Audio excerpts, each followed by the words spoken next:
From Washington, the McLaughlin Group, the American original. For over 3 decades, the sharpest minds, best sources, hardest talk. Issue 1, the Milwaukee Debate. Hosted by the Fox Business Channel and the Wall Street Journal, this week's Republican presidential debate was held in Milwaukee, Wisconsin, and focused on the economy, foreign policy, and immigration reform. I, like Ike, moved 1.5 million illegal immigrants out of this country. 12 million illegal immigrants, to send them back, 500,000 a month, is just not possible. And it's not embracing American values. What do you think of that opening, Pat? Well, I think it's going to help Trump and the Republican Party. He talked about what Ike did. It was called Operation Wetback in those politically incorrect days. And Ike got this General Joseph Swing, and he went down to Texas, and they moved 1 million illegal aliens back into Texas, deep into the interior. And we learned later and recently that some of it was very tough and in parts inhumane. But I will tell you politically, Trump is taking that example, which is well known, John, in the immigration community. I've written about it in a couple of books. And I think politically speaking solely, it is an enormous benefit to Trump, who is up by almost 50 points on who's best equipped to deal with immigration inside the Republican Party. The question is, will it damage the Republican Party in the general election? Will the immigration issue? But there's no doubt on the primary situation, Trump had a real winner in that particular answer. At least he had the good sense not to say Operation Wetback, because that is an epithet, and it was an epithet then, and it's an epithet today. And that operation was a humanitarian disaster. People drowned, people died of dehydration in the desert where they were cordoned off. And President Eisenhower started in, I think, April and May of 1954. By September, it was widely seen as a disaster, and it was over. And you can't extrapolate from that you can now humanely deport 11 or 12 million people. And Trump is talking about creating a deportation parole. It is ludicrous. And Jeb Bush is right on this issue. He had a stronger performance in this debate. At least he's off the mat. So I think I look forward to the debate within the Republican Party on this. But this is going to be damaging to whoever emerges with the nomination next year. I think what we're seeing here is the sharpening of the debate, right? Both Pat and Ellen are about, the opportunity for Jeb Bush to really have to stand up because he's running out of time. He's on vapors right now. But also people like Rubio, I suspect, in the next debate will be gradually pushing back against Trump. Because yes, as much as there is an opportunity for Donald Trump to reinforce his mantra on very tough on immigration, that basically I'm getting them out, that's all that counts, it is very damaging to the Republican Party for obvious reasons, in the sense of you have what happened under Eisenhower there, with actually American citizens as well being withdrawn. But the idea that you can come into people's homes and take 11.5 million people out, not only is it not logical, but in a moral sense, it fundamentally undercuts the notion of American society and conservatism, that the heart of the family is something important to the American psyche. Clarence, please appraise this. Trump wins whenever the mainstream attack him on illegal immigration. The presence of 12 million illegal aliens is seen as proof of Washington's incompetence, and when Jeb said that we just have to accept the failure of border control and legalize immigrants, Jeb was shooting himself in the foot while attacking Trump. Well, there's no doubt that he's appealing to his base. That is Trump's base. However, I noticed during during Bush's responses on this program, a lot of Republicans applauded Bush and didn't approve of Trump's position. Now, maybe that's because they could see Republican fortunes going down the tubes if you get the same kind of turnout that you had back in 2012. And a lot of them flat out disagree. Exactly. It is an inhumane policy. It's not a good one historically. Clarence, take a look at Europe. Third world immigration, mass immigration, illegal immigration into the continent of Western Europe, into the United States. These are burning, blazing issues. They are changing politics upside down in Europe. Politically, in the Republican primaries, I'm telling you, this is a winner for Trump. In the general election, I'm not talking about. But in the primaries, this is a winner for Donald Trump. Yeah, but winning the primary and losing the general election isn't necessarily what the Republican Party wants either. And illegal aliens, we toss that. These are people who take care of our children. They work in our restaurants. And they broke into our country. Many of them are very successful, and they pick the crops. We wouldn't have an agriculture industry without them. Crops are legal. And American corporations have benefited from this. If you're going to fault anyone, it's American corporations for being a magnet for these people and exploiting the situation. The country has got to have borders, or it isn't a country anymore. Well, that's a wonderful argument. But the fact is, the number never changes each year, regardless of changes in the employment or the economy. It's always the same quota. And most Americans, realistically, this is why you've got so many folks who have undocumented workers cutting their grass and doing all of these other jobs, it's because there is a demand for it. It's clear that Pat favors mass deportation and mass legalization. But some say, and I think this is a good corrective for your thinking, Pat, you don't mind my saying so, that if illegal aliens are denied driver's licenses, banking services, and that if E-Verify employment standards are required, the majority will eventually willingly go elsewhere. Listen, there's no question. You don't have to kick them out. Well, look, there's no question that E-Verify, going to every employer, say, get the Social Security number. The guy doesn't have a Social Security number if he's not a citizen or got a green card, and they will gradually go back. Who should be expelled? First, any felons, people going out of prisons, people arrested drunk driving, and the rest of them. I agree with that. And if you do enforce these various measures you mentioned, John, even Hillary was denying driver's licenses. That's the Obama They will gradually begin to go back. They will. So the extreme measures are not really needed. And I think some deportations are going to be needed. You wish to be more humane and Christian. Well, look, I mean, if the Europeans are Christians and let all those folks in, that's the end of Europe, John. Well, and I just want to. You're against Christianity. Just as an addendum to this, look, the opportunity. An addendum. Has that anything to do with the color of your green socks? I see those are bad. The socks are a metaphor for my wonder and excitement about being here. But the opportunity for Republicans, very quickly, is that you have a candidate like Marco Rubio, Bush, whoever it is, the establishment candidate, and Pat is right. Yes, it helps Trump. But all those other people who are voting 6-7% for different candidates, I think gravitate towards another candidate who is not Trump. And that allows a Republican to say, here's a serious proposal, right, that Trump has forced on the agenda. Good. Secure the border. Opportunity legalization.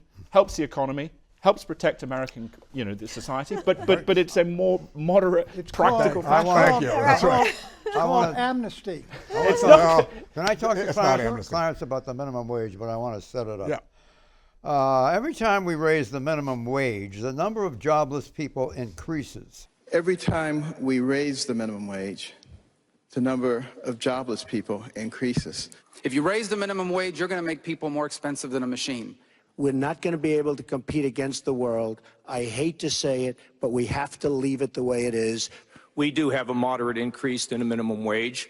Trump says wages are too high, which is a 30-second ad ready to be made by the Democrats if he gets the nomination. The $15 minimum wage is taking off around the country in various locales. And for this string of candidates to be up there, spouting false statistics about how if you raise the minimum wage, disaster. You think the minimum wage is a job killer? Yeah. No, it's not. It's not a job killer. Another issue. Or is there room for a modest increase, as Kasich suggests? Well, John, there is room for a modest increase very quickly. If we kept up with inflation, real minimum wage would be close to $18 an hour now. You can raise it a little bit. It's not going to affect jobs. Unemployment among the unskilled would be enormous. John, this is another issue that splits the Republican parties from the time they're running for the nomination and the general election. In the nomination run, if you say the minimum wage does kill jobs, it does kill some. You raise it to $15 an hour. I mean, what did Walmart said? You do that in D.C., and we're not going to open our next store. Maybe then the Walmart employees wouldn't all be on government programs and food stamps because they're not paying enough. It's a subsidy for the corporations, basically. Just very quickly, there is I seriously think the statistics will come out. I tend to think, and again, having worked in a restaurant, the problem is that the people, the lowest skilled and the new entrants definitely will suffer. The people who are on the minimum wage, there's a utility. What is the cost equivalency for other families purchasing those goods over time? The statistics will tell the tale. No, take the definitely. Make you an authority. But it gives you personal perspective. It gives you personal perspective about the manager's choices about who they're giving shifts to. Thank you. And it's a fact. Let Clarence speak. Let Clarence in. Go ahead, Thank you, John. Go ahead. No, the fact is, I've been at least 4 times in the last 30 years where the minimum wage was raised and unemployment did not go up. It went down. And that's because it depends on what the current economy is like. Sometimes, the real minimum wage can be higher than the federal minimum wage, and that often happens. States can raise it, there's no doubt. Some state rich state like say Washington or New York, but you go down, I had a guy that worked for me, his father had 12 employees, all African Americans in Alabama. If you raise the minimum wage by $1 an hour, that would have wiped out his profits and his business. Unemployment is 5% right now. That's virtually full employment. That means you're not going to see people getting laid off. They didn't allow for any flexibility. They just come down. States should have the option. States should have the option. Fine, but the Republican mantra is basically, if you give people at the lower end of the income scale more money, it somehow is a disincentive. But people at the higher end of the income scale, give them more money, and that's a wonderful incentive. They won't hire. It's People totally backwards look, from the ones how who get hit by this are black kids. Yeah, exactly. Black teenagers are wiped out of the market. Well, that's because the black kids don't live near where the jobs are. If we had a way of transporting them out there, which, by the way, about 20 years ago in Boston, when they had a job shortage, or excuse me, a job surplus, they were busing kids from the inner city out to the burbs to work in these hamburger flipping jobs, and that's what happens when you got $4 an hour. Yeah, there's also another issue here when you talk about this all comes under, I think you would both agree, that comes under the more liberal governance model. If you combine that with other things, what is the costing for that family in a place like New York versus a more conservative area? Yeah. And I think those costs go up. You see that California, the exodus to Texas. I think I don't think it's as wonderful as it appears. The federal minimum wage has gone up under Democratic and Republican presidents. I think President George W. Bush was the last president who signed an increase. This is not just a liberal fantasy. This is what we have done throughout the years to keep up with the cost of living. And now we're suddenly at a stone wall, and it's become an ideological issue. Eleanor, research shows that even modest hikes in the minimum wage result in fewer entry jobs and or fewer teenagers' jobs. Who are you John, quoting? research shows that that's not true. No, it does. And so we can meet in the parking lot afterwards and share research. It depends on I'm quoting Kasich.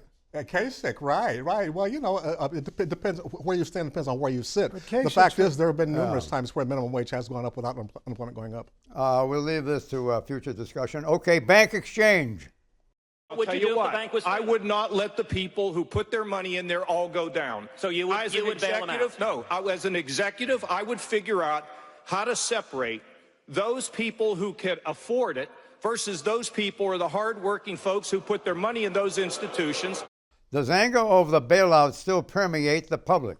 Tom? Yes, absolutely. Of course it does. And you can understand that in the populist sense. But the problem becomes, what does a regulation do in terms of, and I would say Dodd-Frank, you look at the destruction of community banks, you look at bank charges. One of the things we talked about on a previous show, which I think should be a much more consensual thing, is that when there is white-collar crime, that person goes to prison rather than is fined. John, let me talk to this. What happened here is all these banks, quite frankly, initially, if we hadn't bailed out those banks, after Lehman Brothers went down that weekend, you'd have had Merrill Lynch would have gone down, if Bank of America did. They had to intervene. Yeah. But what both these folks didn't mention is the fact you got deposit insurance is now up to $250,000 for small depositors. So they're not going to be wiped out. At the same time, Tom's point is well taken. When these banks go down, if you got to bail out the banks, that's one thing. But the guys that made the mistakes ought to be marching off to prisons. And none of these bankers were. They made the mistakes. It wasn't something called Bank of America that did it. It's guys in there that did it. Yeah, well, and building those cases has taken a long time, and some of those people are finally getting their due. But if a Republican gets elected, they're going to try to undo all of the reforms, and that's just going to help the big banks. I agree with Glass-Steagall. Just separate the banks that are into savings and borrowing, and the hedge fund guys, let them do it, and let them take the risks. They won't give the problem with that, though, they won't give loans. Right, because the investment portfolio is where they make their they're not giving enough loans now. No, they're not, but I think it would get worse. I agree. But what would you do if a bank were failing? Would you bail them out? Depends. I would bail out a bank if the whole global trading system were endangered, which is what happened in 2008 and 2009. Yeah, if you talk about JP but Morgan Chase, we're not in that situation. This is what Kasich says. As an executive, no. As an executive, I would figure out how to separate those people who can afford it versus those people who are hardworking folks who put their money in those institutions. The problem is JP Morgan Chase has $1 trillion in assets. A lot of those assets are loans from these guys go down, and the other banks' assets are wiped out, and all of a sudden it's a house of cards, and it all goes down. Okay, the tax debate. I want a government really, really small, so small you can barely see it. So I want lower taxes and much more money in the private sector. There are more words in the IRS code than there are in the Bible. And not a one of them is as good.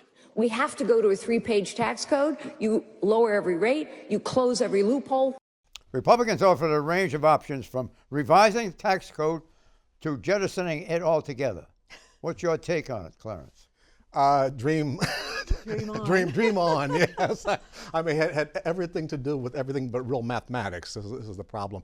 I mean, I love Carly Fiorina's idea of the 3-page tax code, but you start telling people that means no mortgage deduction, no charity deduction, I mean, all these deductions that we're accustomed to. There's a reason why every one of those is in there, and each one requires a different legislative debate. But every 4 years, we hear the same tax debate and the same ideas come out, and I heard everything except the what was that? Flat tax? A flat tax. Right. Well, it's trickle, and they don't use. Ben Carson wants the tie. That's the same thing. Yeah. So Here are some options. Trump's tax plan has the most populist appeal because he alone proposes substantially higher taxes for the wealthy. Yeah, but he also proposes doing away with the estate tax. So what they don't get back while they're alive, their heirs will be sure to get. John, if you want to talk realistically, John, what the Republicans will be able to do and can do is somewhat simplify the tax code and reduce tax rates, and they can be relied upon to do that. But as we're getting the code down to 3 pages and taking the IRS and shoveling it out of town. Let's nail that down a little bit more. Rand Paul points a distinction between fiscal conservatism and Rubio's pro-family refundable child tax credit as a government giveaway. And the defense budget. Kasich tried to advocate a VAT, value-added tax, kryptonite, to many conservative economists, as we said before. Pat is right. You can lower rates. You can get a bit more revenue, which I would say is important for things like defense. If we big time need entitlement reform, Democrats love to talk about tax the man behind the tree, the rich guy, and pay for that. They didn't offer anything for the middle class. In fact, they barely even mentioned the phrase middle class. They talk about reducing regulations. The middle class is basically at the heart of the difficulties this country is facing and the disparity between the very rich and the sort of declining middle class. They seem totally oblivious to any of that.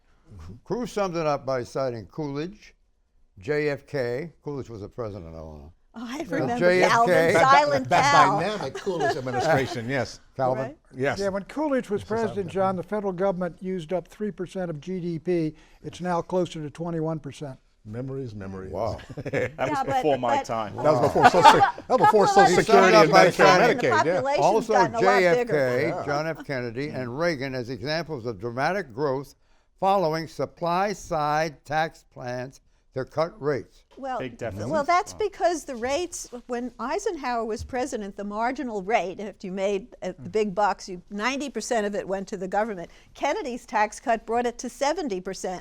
Reagan took it down to the 30s, the 28, and the Treasury has never recovered, except under Bill Clinton, who had a balanced budget. Let's remember that surplus. The TPP, Trans-Pacific Partnership.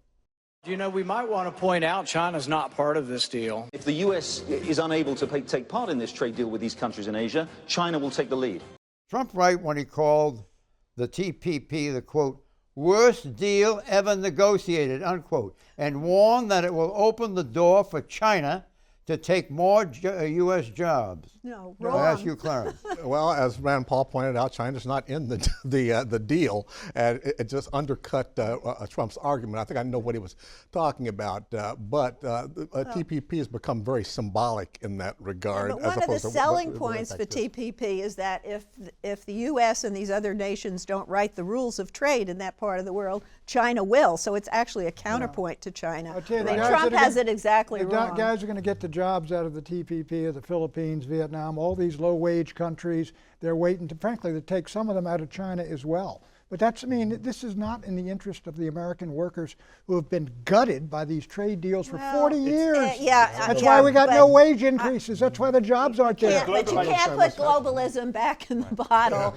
And this does attempt. This does attempt. Well, you can build a wall. Trump will. Well, it'll be a bottle built by Trump. But those right? nations. Here's the point: that in the short term, yes, but in the medium to longer term, globalization. Look at how much wealth it's created around the world for everyone. Around the world. What about America? No, okay, but in the medium to long term, those countries are going to become wealthier, aren't they? And they're going to buy high technology American goods. The Chinese are going to close their own market to America. Do you think they're going to be as stupid as we've been? No, that's the challenge. If you can take China on, no one has at the moment. How are you going to crack them open? You lock them out of the world trade. Yeah, that's what you should have done. Okay, well, let's do that. Let's compromise between Tell Japan Americans and their clothes are going to cost twice as much. I mean, fact is there are benefits for working class and poor people out of trade as well. After they lose their jobs, they can get jobs cheap. I mean, they get goods cheaper at Walmart. It cuts both ways. I mean, you tell people they're going to be paying a consumer tax, literally, on the price increase. A lot of those jobs are coming back. I mean, GE, for example, wanted 70% of its jobs offshored and 70% of them to India. They're now bringing them back because GE is so dependent on technology and data, and they're now outsourcing to rural communities in this country. Okay, leaders of the world. It is tragic that you see Iraq and other countries now talking to Russia. It wasn't that long ago. Russia had no influence in the region at all. And so the United States needs to lead across the board. They must see leadership, support, and resolve from the United States of America. And we must have the strongest military on the face of the planet, and everyone has to know it. So when you think it's going to be a good idea to have a no-fly zone over Iraq, realize that means you are saying we are going to shoot down Russian planes. If you're ready for that, be ready to send your sons and daughters to another war in Iraq. What do you think of that exchange? Rand Paul, I think, did best. I think he came right out of his so-called shell. He moved into a position where he's always really most comfortable. But I do think in the room, there's no doubt about it, the hawks and the neocons among the Republicans in that room prevailed in terms of the applause for Marco Rubio, who was really the one that made some gains there. But I think Rand Paul did a great job, and I hope he continues raising his questions. And frankly, Donald Trump is closer to Rand Paul than he is to any of those other folks. I was going to say that. I thought Rand Paul definitely is the most sane voice on that stage when it comes to avoiding getting into the traps we've fallen into in recent years. But Trump on Syria, and he basically says if Putin wants to go over and bomb them, have at it. And so I do think there's an interesting debate on foreign policy emerging among these candidates. Rubio said, I know that Rand, that's Rand Paul, is a committed isolationist. I'm not. Yeah. I believe the world is a stronger and a better place when the United States is the strongest military power in the world. Yeah, we already are. Both Rand Paul and Marco Rubio scored points among their respective supporters with this exchange. Look, it was one of the most spirited exchanges of the whole debate. Do you concur? I concur, and I think they both helped themselves. Yeah. Both of them did, Rubio and Paul. Pat is right in the sense Rand Paul is important to the Republican Party because you need someone who's giving the alternate side there. I disagree with him passionately. I think I'm more on the Rubio side. But so is he. Pat's on the Rand side. You look at the world. We are the strongest. We are the strongest military power in the world. There's no doubt about it, and Rand agrees with that. The question is, should the United States go in big time into Syria? And some of those other hawks have not indicated we really ought to do that. Right. They imply we should, but they never get down to any specifics. And what Rubio wants to do is to spend all this more money on the Pentagon, but he doesn't say how he's going to pay for it. And that's a road to a disaster as well. Right. Absolutely.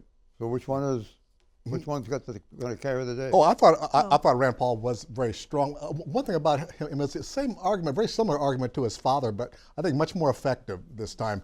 Before his father, The 4 problem, years ago, and people like me would say, you look at the world though. That but doesn't, what we're getting from now and the Rand Paul thing, I wouldn't say that's within the Republican. I mean, look at the world. We got more weapons than all the rest of them put together. I mean, Do we perceive are the security biggest. Yeah, and it's not weapon versus weapon. It's they fight a different kind of war, which we're unprepared for. Right. But within the Republican Party, you can never be too hard line. So Rubio wins this wins on points. Ted Cruz had the best quip of the debate. Quote, "If you think defending this country is expensive, try not defending it." But the point is, nobody's advocating that. It's a good line, cheap but it applause doesn't go to the line. point. Cheap applause line. Yeah, he had better applause lines than that. Yeah. I like the one about the journalists. Let me not defending it, meaning not paying for the defensive. Well, my favorite line was one Pat would appreciate: if journalists were being undermined by competition coming across the border, then we'd turn around. Right? Okay, being conservative. Can you be a conservative and be liberal on military spending? Can you be for unlimited military spending and say, oh, I'm going to make the country safe? No, we need a safe country. But you know, we spend more on our military than the next 10 countries combined. I want a strong national defense, but I don't want us to be bankrupt. I know that Rand is a committed isolationist. I'm not. I believe the world is a stronger and a better place when the United States is the strongest military power in the world. Any comment on that quickly? Best exchange of the night, and if Rand Paul had been doing this the whole campaign, he'd be higher up. Well, he'd be higher up if ISIS weren't beheading people and gaining ground. I think that's what's really has stalled his campaign. This is Veterans Day weekend, when we thank our veterans who have served the nation. Here's Tom's grandfather, James Rogan, a U.S. Marine veteran, interviewed just before the assault on Japanese-occupied Okinawa in April 1945, 70 years ago. What would you like to say to your friends back home in New York? Say hello to my mother, dad, my brothers and sisters. I'd like to tell my mother that I met my brother Peter out here, who in the first division will be going on this operation with me. And I'd like to wish my mother a very happy Mother's Day. And I hope that everything at home is okay. Well, good luck to you, Jimmy. Jimmy survived the Pacific, then becoming a career officer in the U.S. Army. He's alive and well today, rightly giving Tom here on my left a scolding over his beard. And I would add to that his green socks. Bye-bye.